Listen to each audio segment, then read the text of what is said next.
Repair Cafe v Baterkárni sa naozaj vydarilo. Bolo to krásne komunitné stretnutie, kde sme sa navzájom spoznali a s Myškinou pomocou vdýchli nový život našim obľúbeným módnym kúskom. Ja som si priniesla skrátiť svoje biele anielské šaty, ktoré mi boli príliš dlhé.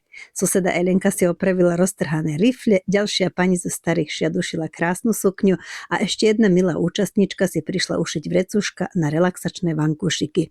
Keďže som na šiacom stroji nešla viac ako 20 rokov, som na svoj výsledok naozaj hrdá.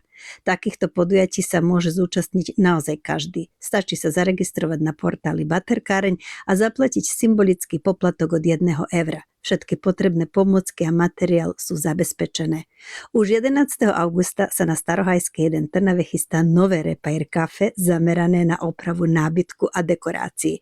Ja tam určite opäť budem a odporúčam vám zaregistrovať sa čo najskôr, pretože zostáva už len 7 voľných miest.